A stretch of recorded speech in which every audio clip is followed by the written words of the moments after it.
The market square of Thornhaven smelled of smoke and fear. Alara kept to the edges of the crowd, her gloved hands clasped against her chest, her hood drawn low over her face. She hated coming to town, hated the press of bodies, the careless elbows, and the constant threat of accidental contact. But Wren needed medicine, and the apothecary in Thornhaven was the only one who stocked Moonpetal root. "Stay close to me," she murmured to her younger sister. "And whatever happens, don't let anyone touch me." Wren nodded solemnly. At 12 years old, she understood the curse better than anyone.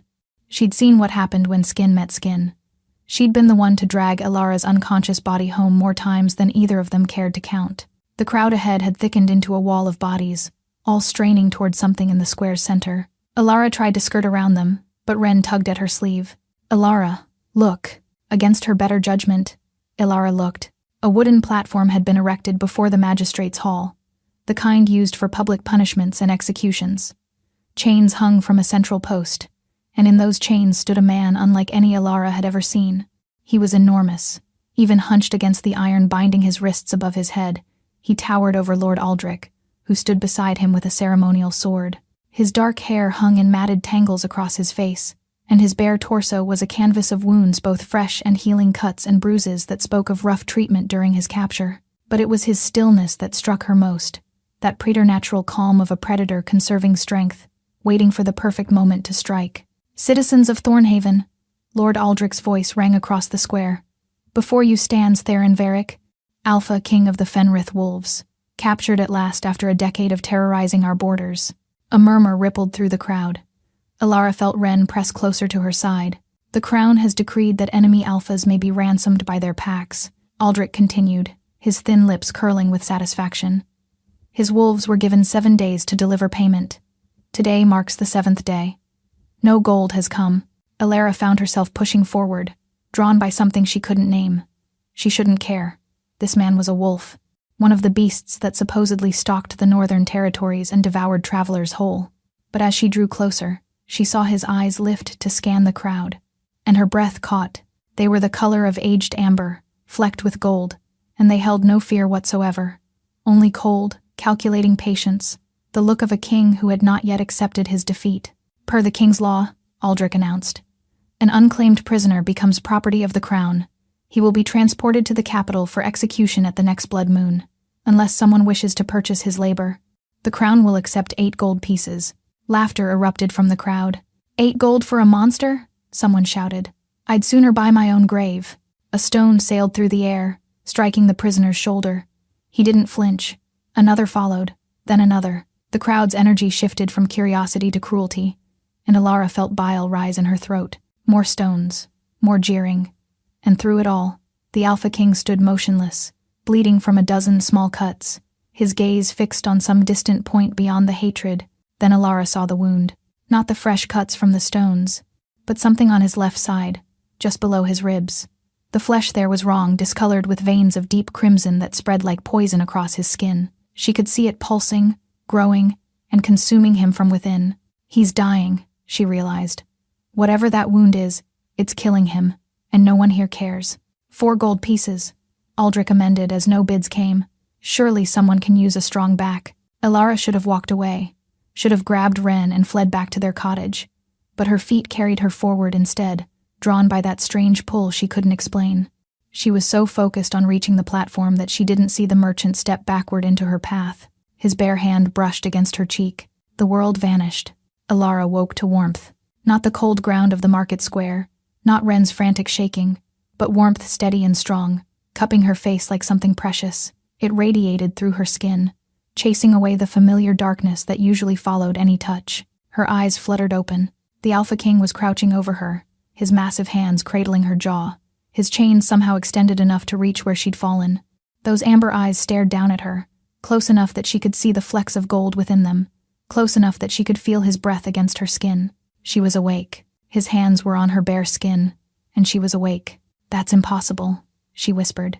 The Alpha King's brow furrowed at her words, not understanding, but something flickered in his gaze. Recognition, perhaps, or wonder, as if he, too, sensed that something extraordinary had just occurred. "Get away from her," Wren's voice cut through the fog. "Don't touch my sister." But Alara's hand shot up to grip his wrist before he could pull away. His skin was fever-hot beneath her fingers, his pulse hammering against her palm. And still, impossibly, she remained conscious. 15 years.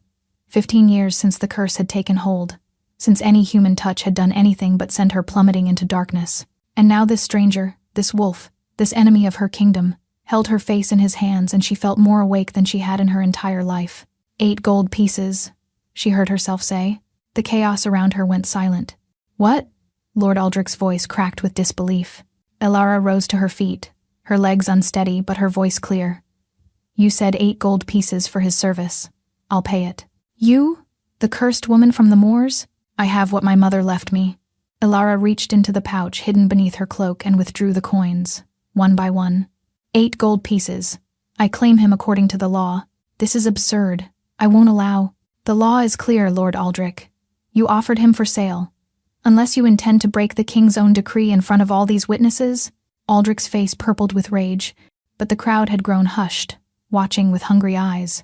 He couldn't refuse, not publicly. So be it, he spat, snatching the coins. But when he tears out your throat, don't expect anyone to mourn you. Unchain the beast, she's bought herself a death sentence. Elara turned back to the Alpha King. Up close, she could see the full extent of his condition, the sunken cheeks, the trembling muscles, that terrible wound spreading across his side. He was watching her with an expression she couldn't read. Not gratitude, exactly. Something deeper. Can you walk? She asked softly. He spoke then, his voice a low rumble that seemed to resonate in her very bones. The words were foreign, liquid, and ancient. Elara held out her hand. The Alpha King stared at it for a long moment. Then, slowly, he took it. His palm was rough with calluses, his fingers long enough to engulf hers completely, and where their skin touched, Elara felt warmth spread up her arm and bloom through her chest, utterly unlike the cold darkness that usually followed contact. Come, she said, though she knew he couldn't understand. Let's get you home. The path to Elara's cottage wound through marshland and thistle, a route she'd chosen years ago precisely because it discouraged visitors. Now, struggling to support the weight of a half-conscious Alpha King, she cursed her own paranoia. Just a little further, she murmured, though Theron's eyes had glazed over, and she doubted he could hear her. His arm was draped across her shoulders, heavy as iron, and with each step he leaned more heavily against her side. But he was touching her, his bare arm against her neck, his hip brushing hers with every labored stride, and she remained awake, aware, and alive in a way she hadn't felt since she was 7 years old, and the curse had first taken hold. Elara! Ren appeared at her other side, small hands reaching up to help steady the enormous man between them. His wound is getting worse. Look. Elara looked. Her stomach turned. The crimson veins had spread further in just the short time since they'd left the square. They now crept up toward his heart, pulsing with a sickly rhythm that seemed to beat in opposition to his actual pulse. What kind of poison does that? Ren whispered. I don't know. And that terrified her. Elara had studied healing since childhood from her mother, from books, from traveling healers. She knew poisons, but this was something else entirely. This felt wrong on a level that went beyond medicine. The cottage appeared through the mist. Home, safety, or what passed for it. They were 10 paces from the door when Theron stopped walking. His eyes had cleared slightly, staring at the cottage with intensity, then shifting to the forest beyond the dark line of trees marking the northern territories. No, Elara said firmly. She could see the calculation in his eyes, measuring the distance to the tree line. You won't make it. You'll die before you reach the first ridge. She released his arm and stepped back. If you want to run, run. But whatever's killing you, it's spreading fast. By nightfall, it'll reach your heart. Theron's jaw tightened. For a moment, they simply stared at each other, the cursed healer and the Wolf King, both trapped by circumstances neither had chosen. Then his legs buckled. Elara lunged forward, catching him before he hit the ground.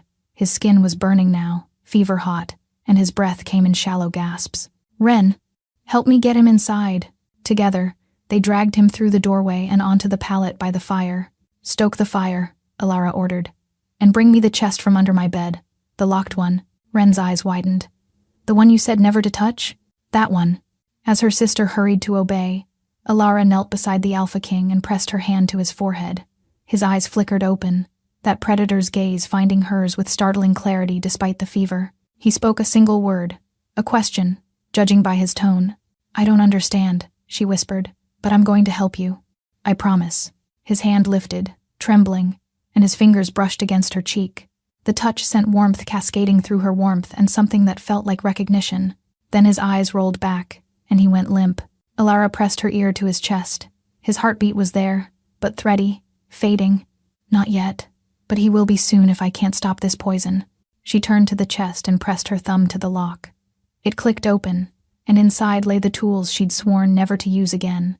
Crystals humming with stored energy, vials of liquid moonlight, and a pair of silver gloves that glowed faintly. Her mother's legacy, the proof of what Alara truly was. Not just a cursed woman, a witch.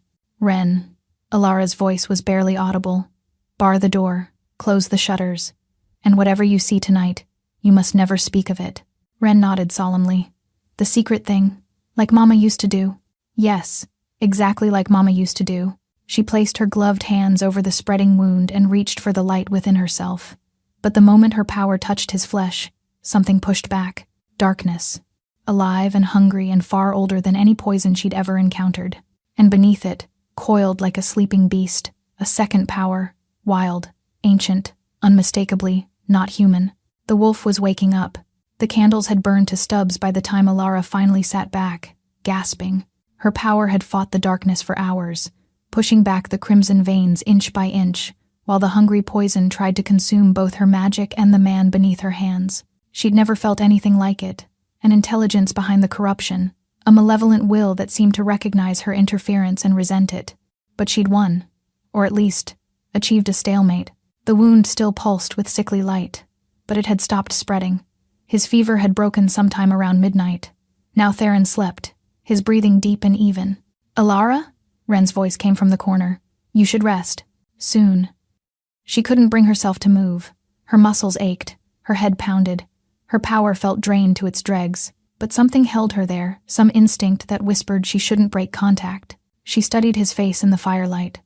Asleep, with the lines of pain smoothed away. He looked younger than she'd first thought. 30, perhaps.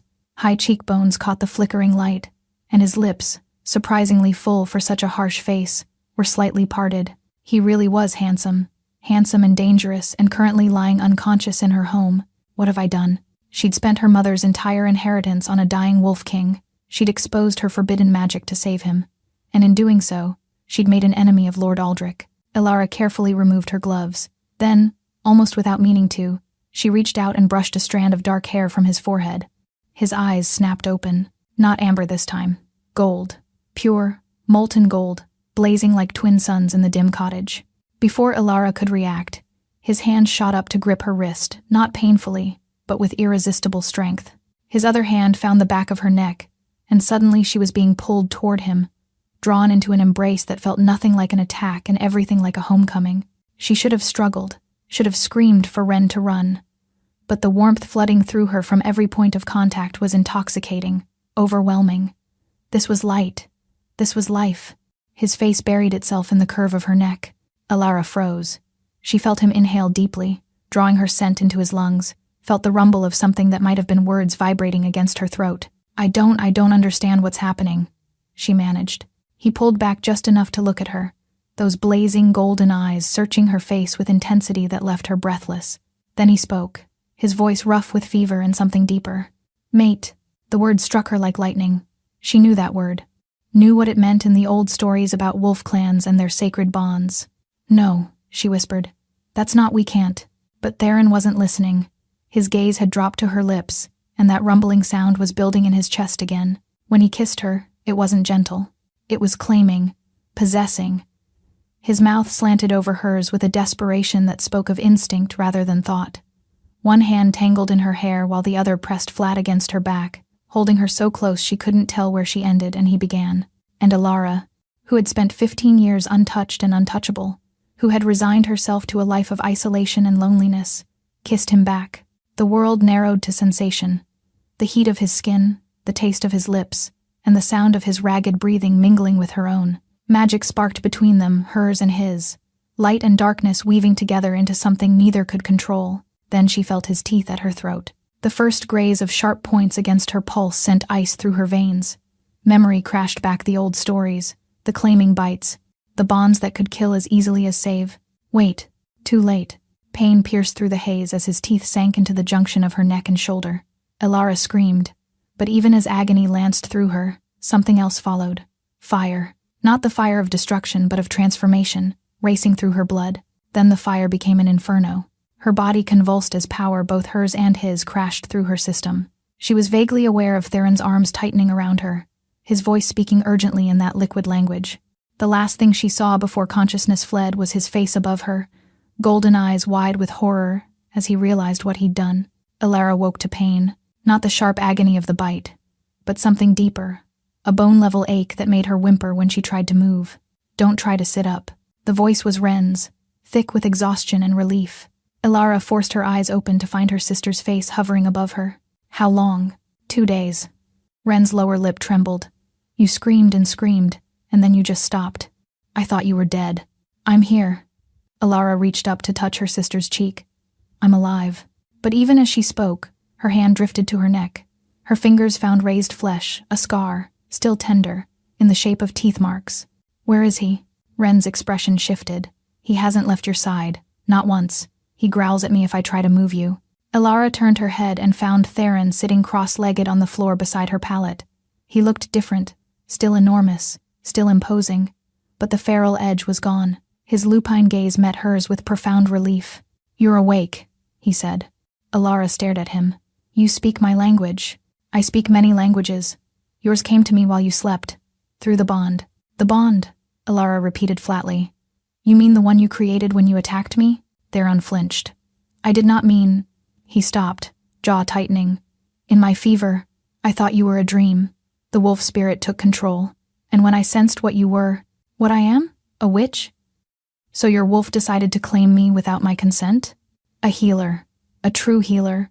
My kind's most sacred gift." His voice dropped low. "The wolf recognized you before I did. But I never intended. Get out, Elara." I said get out. All the fear and confusion of the past days crashed over her. "You had no right. Whatever this bond is, I didn't choose it." Slowly, Theron rose to his feet. "You're right," he said quietly. "I had no right, and I will spend the rest of my life atoning for what the wolf took from you."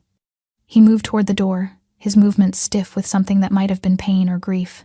"But know this, the claiming bite should have killed you. For humans, it always does." Elara's anger stuttered. "What? My people's magic is not meant for human bodies. When a wolf claims a human mate, the human dies. Always. Without exception." He turned just enough for her to see his profile, the stark anguish in his expression. "You should be dead right now. The fact that you survived, that you're awake and speaking, means something changed. Something that has never happened before in the history of my kind." He stepped through the doorway and vanished into the morning mist. Elara stared after him, her fury draining away and leaving hollow confusion in its wake. She looked down at her hands, the same hands that had always brought darkness with every touch, and noticed, for the first time, the faint golden veins now running beneath her skin. "Elara?" Ren's voice was very small. "Your eyes. They just flickered." "Flickered how?" "Gold. Like his." Before Elara could respond, a howl rose from the forest. It was joined by another, then another, until the air seemed to vibrate. Not threatening, not hunting, mourning. Theron's pack. They'd been waiting this whole time. Through the strange new connection humming beneath her skin, she felt the echo of his emotions, guilt, grief, and beneath it all, a desperate, terrified hope. The door burst open. Lord Aldrich stood on the threshold, 6 armed men at his back, his smile the cruelest thing Elara had ever seen. "Found you," he said. Dread flooded through Elara. "Lord Aldrich, you have no authority here. This land belongs to my family. I don't need a warrant for harboring a fugitive." Aldrich stepped into the cottage, his men fanning out behind him, swords drawn. "The Wolf King belongs to the crown. You were permitted to purchase his labor, not spirit him away to your witch's hovel." A growl cut through the cottage like thunder. Theron stood in the doorway behind Aldrich's men, transformed from the wounded prisoner she'd purchased. His eyes blazed, his muscles coiled with lethal intent. The veins of crimson poison still marked his side, but he moved as if pain were merely an inconvenience. "You will not touch her," Theron said. "She is under my protection." Aldrich's men stumbled backward, but the magistrate merely smiled. "Protection? You can barely stand, Wolf." They could try. Through their bond, Elara felt Theron's fury, and beneath it, desperate fear. Not for himself. For her. Theron, don't. She placed herself between him and the guards. There are too many of them. I will not let them take you. They're not here for me. They're here for you. She turned to Aldrich. Take him then. Take him and go. Aldrich's eyes narrowed. You think I don't know what you are? What your mother was? The Crown has been hunting witches for generations. Before she could react, his bare hand closed around her wrist. The darkness took her instantly. She was falling, plummeting into the familiar void. But this time, the darkness wasn't empty. She could hear screaming her own voice, Ren's desperate cries, and beneath it all, a howl of pure anguish, then warmth. Hands cupping her face, pulling her back from the abyss, heat flooding through her veins. Alara gasped awake to chaos. The cottage was destroyed. Walls splintered, furniture overturned. In the center stood Theron, but not the man she'd known. His form flickered between human and something massive and fur-covered, his eyes blazing pure gold as he held two of Aldrich's men by their throats. Stop! Alara screamed. Theron, stop! You'll kill them! He turned to her, and for a terrible moment, she wasn't sure he recognized her. Then his gaze dropped to her neck to the claiming mark. Slowly, he released the guards and stepped back. His form stabilized, though his eyes remained gold, and his hands still ended in claws. They hurt you, he said, his voice barely human. They touched you, and you fell. I always fall. That's my curse. She surveyed the destruction. Where's Aldrich? Where's Ren? The little one ran into the forest. And the man who hurt you fled toward the mountains. The mountains? That's wolf territory. Understanding struck. He's going to your people, to tell them what happened here. Theron's silence was answer enough. They'll execute you, won't they? For breaking pack law. His eyes finally met hers. A wolf who claims without consent forfeits his life. It is our oldest law. He moved toward her. But you survived. Perhaps the elders will see. Perhaps? She grabbed his arm, heedless of the claws that still tipped his fingers. You knew this when you bit me. You knew they would kill you. I knew nothing. The wolf acted on instinct, and I... His voice broke. I would take it back if I could. The bite, the bond, all of it. You deserved a choice, and I stole that from you. Alara wanted to rage at him, wanted to scream that he'd destroyed everything that she hadn't asked to be bound to a dying wolf king with a death sentence hanging over his head. But through the bond, she felt his anguish, his genuine, devastating remorse, and beneath it, a love so fierce and unwanted that it made her chest tighten, a love he hadn't chosen any more than she had chosen this curse. We need to find Ren, she said finally. Then we need to run, both of us, as far from here as possible. Theron shook his head slowly. There is nowhere to run. Aldrich will reach my people within days, and when he tells them what I've done. He took her hand and pressed it to his chest, over his heart. I'm sorry. I'm so sorry. But the bond between us, if I die, you die too. The claiming ensured it. The full horror of her situation crashed over her. She was bound to a man she barely knew, hunted by a magistrate who wanted her burned, and if the wolf pack executed their king, she would die with him. In the distance, a child's scream pierced the night. Ren! Alara ran for the door, but Theron caught her arm. Wolves, he said grimly. They've already found her. They found Ren at the edge of the northern forest, surrounded by wolves, not attacking, watching. 7 massive beasts formed a loose circle around the girl, their silver pelts gleaming in the moonlight. Don't run, Theron murmured. They won't hurt her unless she runs. But Ren hadn't run. She stood frozen, tears streaming down her cheeks but her feet planted firmly. When she saw Alara, a sob escaped her throat. Alara, they won't let me move. I know, sweetheart. Just stay still. Alara stepped forward, and 3 wolves shifted to block her. Theron, tell them to let me through. I cannot. They're not my wolves. His jaw tightened. They belong to my brother, the one who poisoned me. The largest wolf began to change. Bones cracked and reformed. Fur receded into flesh. Where a beast had stood, a man now rose nearly as tall as Theron, with the same dark hair, but his features were sharp with cruelty. Brother, the stranger said, his smile not reaching his eyes. I thought you'd died in that human cesspit. Imagine my surprise when Lord Aldrich arrived at our gates with such interesting news. Kaelin. Theron stepped in front of Alara, shielding her with his body. Let the child go. She has nothing to do with this. Doesn't she? Kaelin circled them slowly, his movements predatory. She's Pack now, isn't she? The witch's sister, bound by blood to your unlawful mate. His gaze shifted to Alara, and she felt violation in his assessment. A human. You claimed a human. Our father would have torn out your throat himself. Our father is dead. Yes. And you were supposed to join him. Kaelin's pleasant mask slipped, revealing the hatred beneath. That poison took me years to perfect. It should have killed you slowly, painfully, giving me time to consolidate power before anyone knew you were gone. But somehow, you survived. And now I learn that not only are you alive, but you've bound yourself to a witch who can apparently cure the incurable. Alara's mind raced. Kaelin had poisoned his own brother. He'd been planning a coup, a takeover of the pack, and Theron's survival had ruined everything. What do you want? Alara demanded. Direct. I appreciate that. He gestured, and 2 wolves flanked Ren more closely. The Crown has offered a substantial bounty for wolf pelts, particularly alpha pelts, and thanks to Lord Aldrich's alchemical knowledge, I now have the means to deliver them. You're helping humans exterminate our own kind? I'm ensuring my survival. Kaelin spread his hands. The Crown wants wolves dead. Aldrich wants witches burned. I want the throne you stole by being born first. Everyone gets what they want. And me? Alara asked. Aldrich believes your witch blood holds the key to perfecting his poison. He wants to study you. Extensively. I'll die before I help him kill innocent people. You'll die either way. The only question is whether your sister joins you. Kaelin snapped his fingers, and a wolf pressed closer to Ren, jaws inches from her throat. Come willingly, and the child goes free. Don't! Alara lunged forward. I'll come. Just let her go. Alara, no. Theron's grip tightened. The moment you're useful to him, he'll kill her anyway. He'll kill her now if I don't cooperate. Touching, Kaelin interrupted. But I grow tired of this. Take them both. The wolves moved as one. Alara didn't think.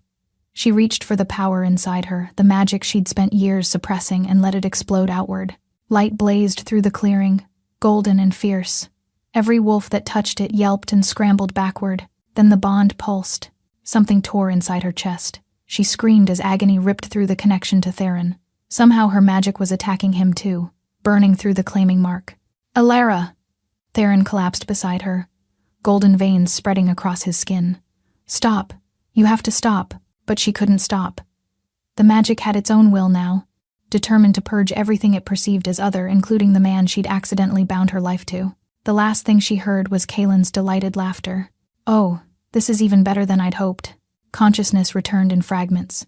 Stone beneath her cheek, cold air against her skin, the distant drip of water echoing off unseen walls, and pain a bone-deep ache that pulsed in time with her heartbeat. Alara forced her eyes open. She lay in a cell carved from ancient rock, its walls marked with symbols she didn't recognize, runes that seemed to pulse faintly with their own inner light. Iron bars separated her from a torchlit corridor, and beyond them, she could hear voices speaking in that liquid language Theron used. Theron. The memory crashed back, her magic turning against him, his screams mingling with her own, the bond between them tearing itself apart. She reached for the connection instinctively, searching for his presence, and found only a thin, fraying thread where a rope should have been. He lives. The voice came from beyond the bars. An elderly woman stepped into the torchlight, her silver hair braided with bones and feathers, her amber eyes ancient and knowing. Barely, but he lives. No thanks to you. Where am I? Fenrith Keep, the heart of wolf territory. The old woman studied her with unsettling intensity. I am Morwen, elder of the pack and keeper of the old ways. You are Alara, the human who should be dead. Alara pushed herself upright, wincing at the pain that lanced through her. Where's my sister? Where's Ren? The child is safe. Kaelin's wolves released her at the border as promised. Morwen's expression remained unreadable. He is many things, the traitor prince, but he keeps his bargains. It serves his reputation. Some of the tension drained from Alara's shoulders. Ren was alive. Whatever happened next, at least Ren was alive. And Theron? Awaiting judgment. Morwen moved closer to the bars. May I see the mark? Alara hesitated, then brushed her hair aside to reveal the claiming bite. It's true then. He claimed you, and you survived. Morwen's voice held wonder beneath its severity. In 600 years, I have never seen such a thing. Humans always die from the claiming. Always. So everyone keeps telling me. Alara's hand covered the mark protectively. What does it mean? It means you are not entirely human. Morwen's amber eyes bored into hers. The claiming bite transforms its recipient, awakens the wolf spirit within, but there must be something there to awaken. Your witch blood, it carries the old magic, the same magic that created my kind centuries ago. the same power that first merged human and wolf into something greater than either. Elara stared at her. You're saying I'm part wolf? I'm saying your ancestors were, somewhere in your bloodline, human and wolf merged. The gift was diluted over generations, manifesting as magic rather than transformation. Perhaps that is even the source of your curse. The wolf spirit sleeping inside you, rejecting all touch except that of its own kind. Morwen paused. But it was enough. Enough to survive. Enough to begin the change. What change? You are becoming one of us. The words fell like stones into still water. Slowly, incompletely, because the bond was never finished. Your magic recognized Theron's wolf as kin, and accepted the claiming instead of fighting it. But the transformation stalled when you attacked him. Elara remembered the agony of her power turning against Theron, the bond screaming as it tore apart. Is he dying? Is that what I did to him? You both are dying. Morwen's voice was gentle despite the brutal words. The incomplete bond is consuming you from within. You feel it, yes? The ache that never fades, the sense that something vital has been torn away. Elara nodded, her throat too tight for words. There is only one way to survive. You must complete the transformation. Accept the wolf spirit fully and finish the bond that Theron began. How? But there is a complication. Kaelin has invoked the old law. He demands Theron's execution for claiming without consent. The trial begins at moonrise. And if Theron dies, you die with him. Morwen turned away. I have argued for mercy, but Kaelin has Aldrich's ear, and Aldrich has the crown's resources. They want you both dead. Then let me speak to them. You are human-born. You have no voice in pack law. Morwen paused. But there is another way. An old right. If you reach Theron before the execution and complete the claiming, the bond will be recognized as valid. The law cannot condemn what the spirits have blessed. Tell me what I need to do. Morwen reached through the bars and pressed something cold into Elara's palm, a key. Your cell opens onto the lower tunnels. Follow them until you smell moonlight. You'll find the sacred grove. She stepped back. But even if you reach him, there is no guarantee. The transformation could kill you. You may save his life only to lose your own. I don't care. He's dying because of me. If there's even a chance, then you understand more about the bond than you realize. Morwen's voice drifted from the darkness. Go now. Moonrise comes quickly. Through the tattered bond, Elara felt a pulse of emotion. Theron had felt her determination. His response was a single, desperate command. Don't. She ignored it. The tunnels beneath Fenrith Keep were older than memory. Elara ran through darkness so complete she could taste it. One hand trailing along the damp stone wall, her bare feet slapping against ancient rock. The key Morwen had given her hung on a cord around her neck, its metal warm against her skin. Follow them until you smell moonlight, the elder had said. At first, Elara had thought it was metaphor. Now, as a strange silver scent began to thread through the underground air, she understood. Wolf senses. The transformation had already begun changing her, sharpening perceptions she'd never known she possessed. The bond pulsed weakly in her chest, a dying ember that grew fainter with each passing moment. Through it, she could feel Theron's resignation, his acceptance of death. He'd stopped fighting. Don't you dare, she whispered into the darkness. Don't you dare give up. The tunnel curved upward, and suddenly she could see light ahead, pale and silver, unmistakably moonlight filtering through some unseen opening. Elara pushed herself faster, ignoring the pain in her legs, the burning in her lungs. She emerged into a grove of ancient oaks, their branches twisted together overhead to form a natural cathedral. Moonlight poured through gaps in the canopy, illuminating a scene that stopped her heart. Theron knelt at the center, his wrists bound with chains that glowed with runic symbols. Around him stood dozens of wolves in human form. Kaelin stood before his brother, a curved silver blade in his hand. For the crime of claiming without consent, Kaelin was saying. The sentence is death. No! Elara burst from the tree line. Kaelin's face split into a smile. The witch comes to watch her mate die. How romantic. Hold her. Strong hands seized Elara's arms. Wait, she screamed. The bond, he didn't know what he was doing. Your poison caused this. Accusations require proof. Kaelin turned back to Theron. Any last words, brother? Theron lifted his head. Despite the chains, despite the blade, despite the death sentence, he smiled. I'm sorry I couldn't give you the choice you deserved, but I'm not sorry for the bond itself. His gaze held hers with devastating tenderness. Finding you was the only thing in my life I'd never take back. How touching. Goodbye, brother. The blade began its descent, and something inside Elara shattered. Not broke, shattered. like a dam finally overwhelmed by the flood it had held back for years. Power erupted from her core, but this time it wasn't the golden light of her witch magic. This was something else entirely. Something wild and ancient and utterly inhuman. The wolves holding her yelped and released her as her skin began to burn with inner fire. Alara fell to her knees, and this time, she didn't fight the agony. She welcomed it. Change me, she thought, prayed, demanded. Whatever I have to become, whatever it costs, change me, her bones answered. The transformation was nothing like the gradual shifts she'd experienced before. This was violent, total, and absolutely excruciating. She felt her spine elongate, her muscles tear and reform, her skull reshape itself around a consciousness that was suddenly, terrifyingly plural. She was Alara. She was also something else, a wolf spirit that had slumbered in her bloodline for generations, finally awakened by desperation and love. When the pain faded, she stood on 4 legs. Her fur was silver white, gleaming like moonlight made solid. Her eyes, she somehow knew, blazed pure gold, and her senses, oh, her senses. She could smell the fear rolling off Kaelin's wolves, could hear Theron's heart pounding in his chest, and could feel the bond between them blazing back to life like a fire fed fresh kindling. The wolves surrounding the grove had gone utterly still. Even Kaelin had frozen, his blade inches from Theron's throat, his face slack with disbelief. Impossible, he breathed. Humans can't. Alara lunged. She moved faster than thought. One moment she was at the grove's edge. The next, her jaws were locked around Kaelin's wrist, the silver blade spinning away into darkness. Kaelin screamed. He tried to shift, but Alara was already moving again, slamming into his chest, her teeth finding his throat. Not to kill, to dominate. Yield. The word came from her somehow. Yield to your rightful alpha, traitor. Yield or die. His wolves had backed away, gazes lowered in submission. I yield, he whispered. Alara released him. The shift to human form came easier than expected, her body flowing between shapes like water.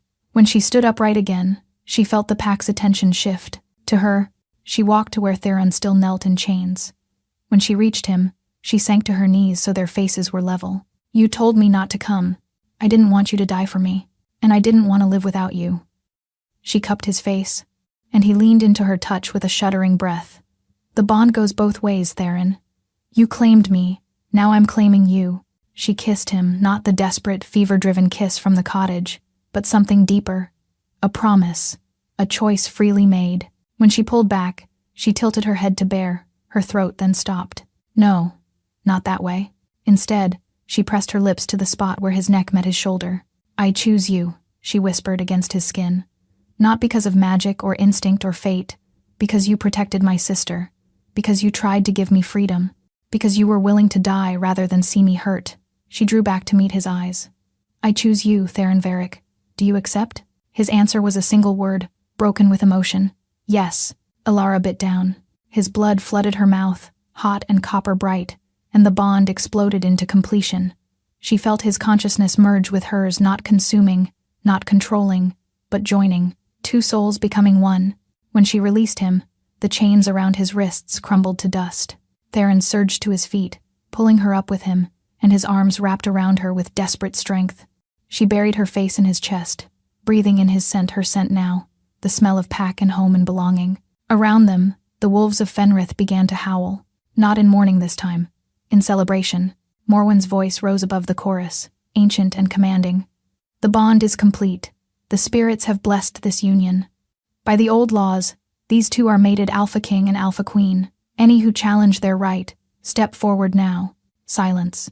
Even Kaelin remained on his knees, his wounded wrist cradled against his chest, his ambitions shattered beyond repair. Then it is done. Morwen approached them, her weathered face softening into something almost like warmth. Welcome to the pack, daughter. You have a great deal to learn. I know. Alara lifted her head from Theron's chest, looking out at the assembled wolves, her people now. But I'm ready. Theron's hand found hers, their fingers intertwining. Through the bond, she felt his joy, his relief, his overwhelming love, and beneath it all, a fierce, protective pride. My queen, he murmured against her hair. My heart, my choice. Alara smiled, feeling the wolf spirit settle contentedly into her soul beside the witch magic that had always been there. She had spent her entire life untouchable, cursed to fall at every human contact.